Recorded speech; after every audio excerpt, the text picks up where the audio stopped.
शांत पहाड़ियों से घिरे एक छोटे से भारतीय कस्बे में रवि नाम का एक नौजवान रहता था। उसका घर खेतों के बीच था, जहां दूर दूर तक सिर्फ हरियाली और खुला आसमान दिखता था। रवि के परिवार के पास 20 बीघा जमीन थी, जहां वे घोड़े पालते थे और फार्म चलाते थे। पैसे की कभी कमी नहीं रही, लेकिन रवि का मन पढ़ाई में बिल्कुल नहीं लगता था। रवि ने 12वीं तो पास कर ली थी, लेकिन आगे क्या करना है उसे समझ ही नहीं आ रहा था। उसके ज्यादातर दोस्त शहर जा रहे थे। किसी ने इंजीनियरिंग में दाखिला लिया था, कोई मेडिकल की तैयारी कर रहा था, लेकिन रवि को तो क्लासरूम से ही चिढ़ थी। किताबें देखकर सिर में दर्द होने लगता था। उसके दिल में बस एक ही चीज के लिए जुनून था, घोड़े। हर सुबह वो फार्म पर जाकर घोड़ों की देखभाल करता, उन्हें नहलाता, चारा डालता और कभी कभी सवारी भी करता। घोड़े उसके दोस्त जैसे थे, पर घर वाले चाहते थे कि वो कुछ बड़ा करे, कोई डिग्री ले, शहर में नौकरी पाए। एक दिन खेत में काम करते करते रवि ने अपने पिता से कह दिया, पापा, मुझे कुछ समझ नहीं आ रहा, पढ़ाई मेरे बस की बात नहीं है, मैं क्या करूं? उसके पिता शंकर, जो एक शांत समझदार किसान थे, मुस्कुरा दिए। उन्होंने कहा, बेटा, मैं जानता हूं ये दौर मुश्किल होता है, लेकिन मैं तुम्हें कोई जबरदस्ती नहीं करूंगा।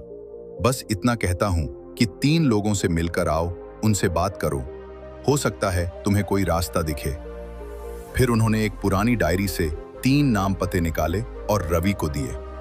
साथ में बस एक बात कही, उन्हें बताना कि तुम सुनहरे पांव वाले शंकर का बेटा हो और उनसे उनकी कहानी सुनना ध्यान से। रवि हैरान हो गया। उसने पूछा, आपको लोग सुनहरे पांव वाला क्यों कहते हैं? शंकर हंस दिए और बोले, ये भी उन लोगों से ही जानना। मैं नहीं बताऊंगा, लेकिन जब तुम जानोगे तो शायद तुम्हें खुद पर भी भरोसा होने लगेगा। अगली सुबह रवि अपने घोड़े पर सवार हुआ और पहले पते की ओर निकल पड़ा। पहला गांव ज्यादा दूर नहीं था। वहां एक बूढ़े व्यक्ति रहते थे, प्रकाश नाम था उनका। जब रवि ने कहा कि वो सुनहरे पांव वाले शंकर का बेटा है, तो प्रकाश की आंखें चमक उठीं। उन्होंने रवि को बैठाया और बोले, तेरे पापा का नाम सुनते ही पुरानी दौड़ की धूल फिर से उड़ने लगी बेटा। फिर उन्होंने अपनी कहानी सुनाई।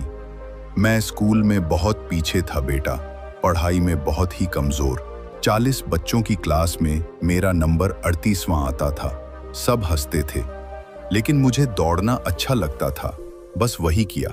रोज दौड़ा, बारिश हो या धूप। पहले पहल कोई ध्यान नहीं देता था, लेकिन 5 साल लगातार दौड़ने के बाद पहली बार मैं जिला प्रतियोगिता में जीता, फिर राज्य, फिर देश। लेकिन ये सब एक दिन में नहीं हुआ, लगन लगी रही। रवि गौर से सुनता रहा।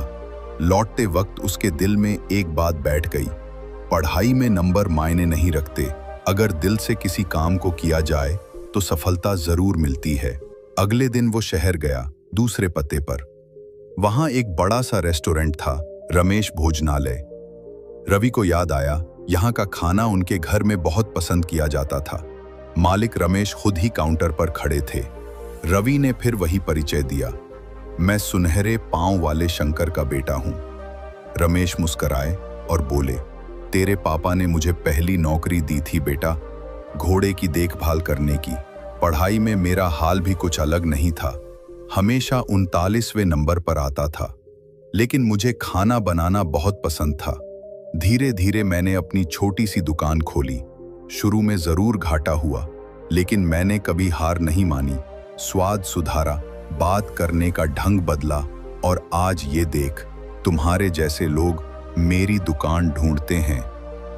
रवि को दूसरी सीख मिली, जिस काम में दिल लगे, अगर उसे लगातार और ईमानदारी से किया जाए, तो एक दिन वही काम तुम्हारा नाम बना देता है। अब बचा था आखिरी पता, अरुण जी। वो शहर के बाहर एक साधारण से मकान में रहते थे। रवि उनके पास पहुंचा। अरुण जी पढ़ाई में हमेशा अव्वल रहते थे। पूरे जिले में उनके नाम की चर्चा हुआ करती थी। जब रवि ने अपना परिचय दिया, अरुण जी मुस्कुराए और बोले, तुम्हारे पिता मेरे साथ पढ़ते थे, क्लास में सबसे आखिरी आते थे, लेकिन उनमें जिद थी कुछ करने की। मैं हमेशा टॉप करता था, लेकिन किसी एक चीज में महारत नहीं पाई। थोड़ा थोड़ा सब पढ़ लिया, पर कुछ बन न सका। आज मैं एक छोटी नौकरी कर रहा हूं और तुम्हारे पिता, उन्होंने तो अपनी दुनिया खड़ी कर ली। रवि चौंक गया, और जब अरुण जी ने बताया कि सुनहरे पांव नाम कैसे पड़ा, तो वो और भी हैरान हुआ। एक बार घुड़सवारी के दौरान शंकर जी का पैर टूट गया था। डॉक्टर ने उनके पैर पर सोने की रंगत वाली पट्टी बांधी थी। लोग मजाक में कहने लगे, देखो, ये तो सुनहरे पांव वाला आदमी है। लेकिन शंकर ने उस नाम को अपनाया और घोड़ों के साथ अपनी दुनिया बसा ली। अब सब कुछ साफ हो गया था। रवि को अपने अंदर की आवाज सुनाई देने लगी थी।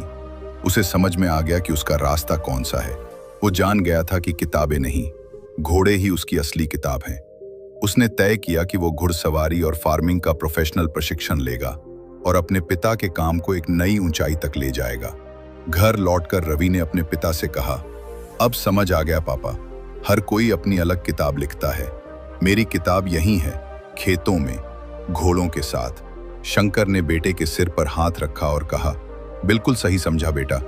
जब अपने दिल की सुनते हैं तो मंजिल अपने आप मिलने लगती है। उस दिन रवि को अपने डर से आजादी मिली और एक नया आत्मविश्वास जागा। कहानी हमें सिखाती है, हर इंसान की अपनी गति होती है, अपनी दिशा होती है। दूसरों से तुलना करके चलोगे तो रास्ता खो दोगे, लेकिन अगर अपने अंदर की आवाज सुनोगे और उस पर चलने का साहस करोगे, तो वही आवाज एक दिन दुनिया की तालियों में बदल जाएगी।